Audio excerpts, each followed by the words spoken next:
15.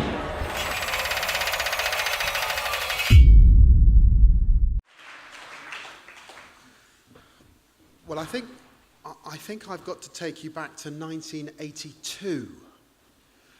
1982, I was aged 10, almost 11, and it was a tough time where I was growing up in Tottenham.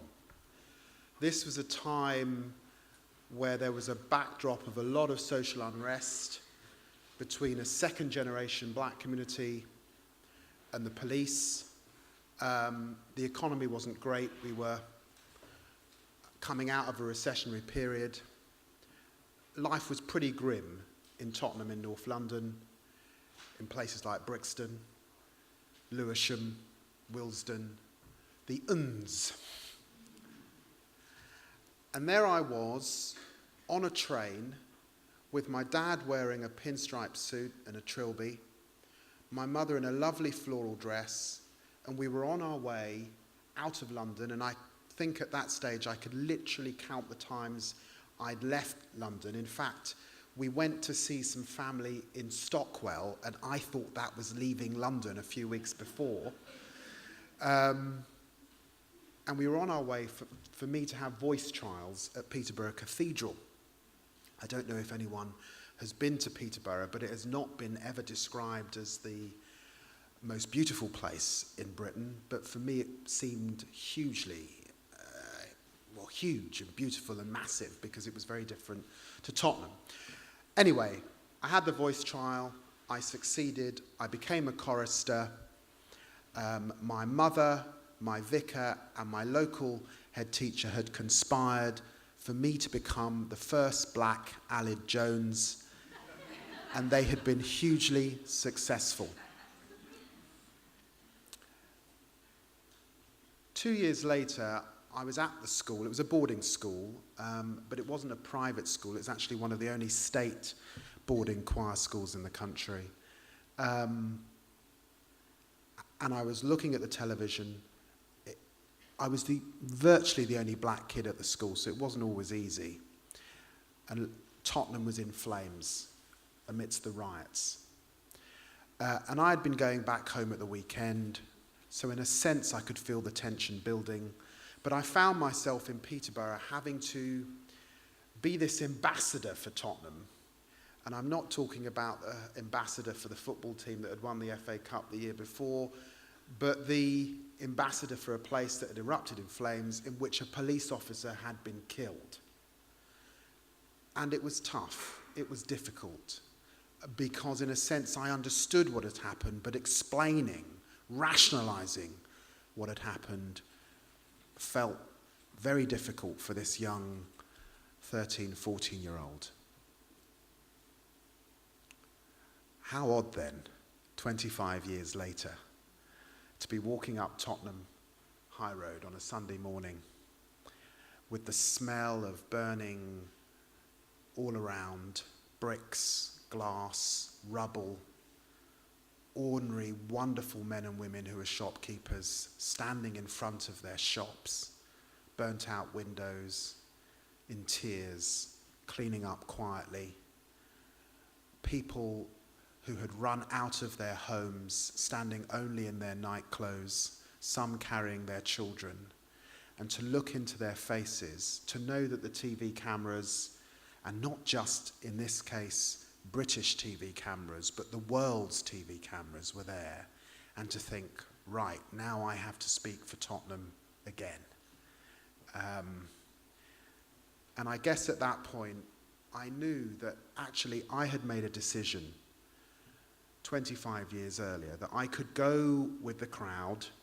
I too could join in with a little bit of criminality or throwing a petrol bomb or whatever it was. That was the context for growing up in Tottenham at that time. Or I could go down a different path. And I had made that decision. And so on this occasion, I wanted desperately to speak up for Tottenham. I wanted to communicate a few things. One, that yes, it's true, there were about 600 people on the streets that night. But 26,000 young Londoners in Tottenham stayed at home. And that actually what we had seen in London on that particular night was not just the violence, but actually a total vacuum in policing. Because what took place on that first night actually was then replicated across the country over successive nights. Widespread looting in Wood Green Shopping Centre and Tottenham Hale Retail Park, with no police in sight, was mirrored over the course of the next few nights. Now, the truth is, I had in Parliament in the months earlier predicted social unrest. And of course, having fantastic researchers and people in my office who helped me not make a complete fool of myself, they had warned me not to predict riots in Parliament. Be careful, David. But nevertheless, I found myself suggesting gently that I felt that this was possible. I had been growing increasingly concerned, actually prior to a coalition government, in the dog days of the Brown government, when it was clear to me that we would not win the election. I was concerned about a set of issues that I just didn't think we were addressing. I felt that if we went into the election with the same kind of message, a pledge card on hospitals, on schools, on the electorate would yawn and turn off and turn somewhere else. I felt that issues of conspicuous consumption, materialism, of fatherlessness in certain communities, not of a feral underclass, I wouldn't use that term myself because I don't think you should describe anyone as being close to a rodent, but a workless class was a big issue.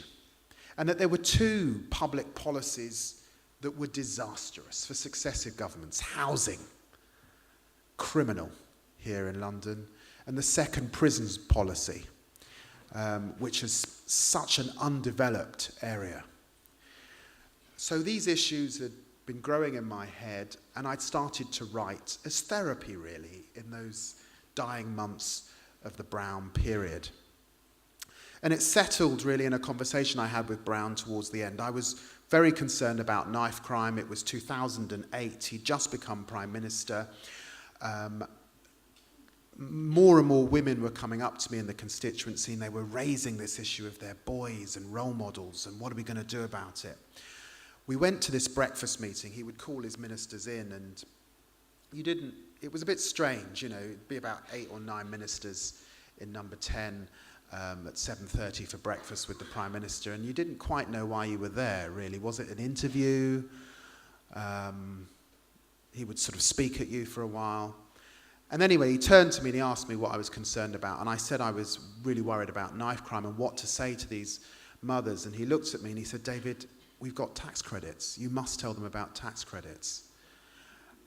And I was very, very downcast, I suppose, walking out of number 10 that morning, because of course, the financial burden on these women was huge, but that wasn't what they were asking me about. They were talking about something cultural and social and wondering if the government had anything to say about that.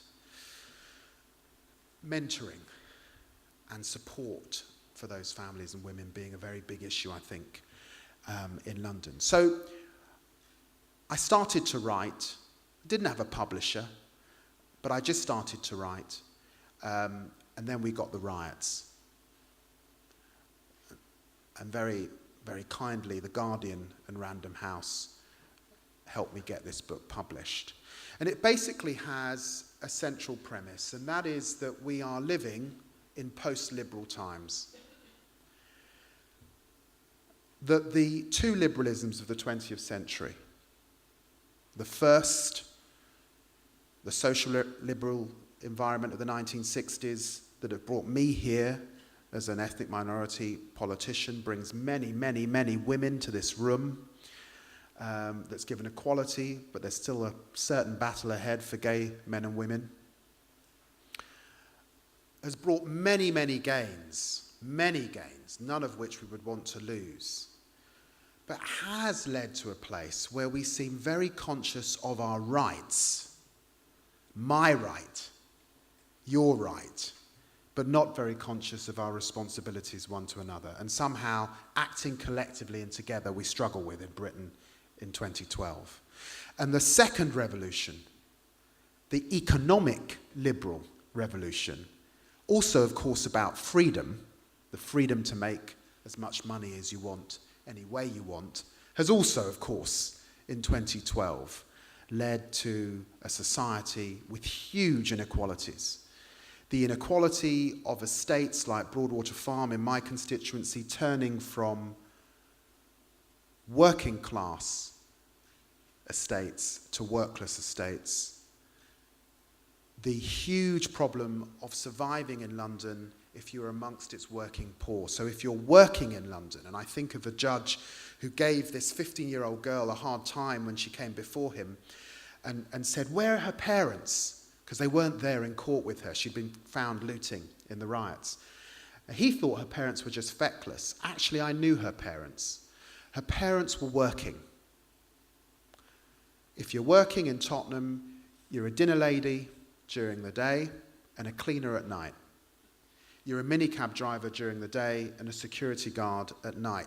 That's what you've got to do to make ends meet in this city. And it seems to me that that economic liberalism and that social liberalism, there's a place at which the Guardian and the Telegraph meet.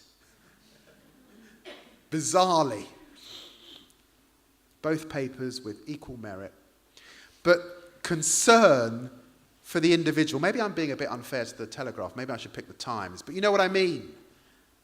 It's that obsession with me, if you like, from a different political perspective. So it seems to me that when I look at some of those who smash shop windows and help themselves to goods that weren't theirs, when I think about MPs helping themselves to duck houses and homes that they shouldn't have, when I think about journalists listening in on people that they shouldn't be listening in on, when I think about policemen taking a backhander and bankers helping themselves to the country's finances, that age of entitlement and of me somehow combines. Of course, there isn't equity then in how you treat the rioter compared to the banker in our society. And so I believe that the dust is up in the air in Britain. It hasn't yet settled. This is an age in which if you're a baby boomer, you've got a fantastic settlement, free education, a house, probably more than one, and a pension. If you're part of Generation X, me, David Cameron, Nick Clegg, Ed Miliband, you have this sort of whiff of entitlement, slight silver spoon in your mouth. Did your PP at Oxford, went and worked for a party leader, and now you've inherited a political party. But if you are part of Generation Y, or the millennial generation, my God, what a different settlement for you. University is going to cost a fortune. You can't get on the housing ladder, whatever your background. And a pension, unlikely. And in that age, we need a politics that's bolder and braver, that thinks radically, that does very different things. And that's what my book's about. It says on prisons that actually, let's separate the prison. Let's have prisons that deal with punishment when you're first convicted. And then actually, let's have different prisons that deal with rehabilitation. Let's get serious about rehabilitation. Yes, we can arrest people and jail them, but if they come out worse than they went in, when are we going to fix that problem? On housing, it challenges that central premise. There are still estates in London, I see them, squalid, terrible, and homes that have been converted. In fact, in boroughs like mine, there are people living in sheds in the 5th richest capital in our economy. And again, on consumerism and materialism, the adverts that are pumped down our kids' throats, all of these issues, the concern that I have for why young men don't actually want to grow up and work like they see their parents working to the bone. The seduction of criminality is so much easier. How we begin to get underneath that problem, it seems to me to be a tremendous challenge. I know that there weren't riots in every community in Britain. In fact, I know that there are places in, say, Swansea or Cardiff or Middlesbrough that are worse than Tottenham. So deprived are those communities. But I do think that we need a radical politics. I think that's a challenge to all three political parties. And because I know the guys leading our parties, that's a particular challenge to them and to our generation. Thank you.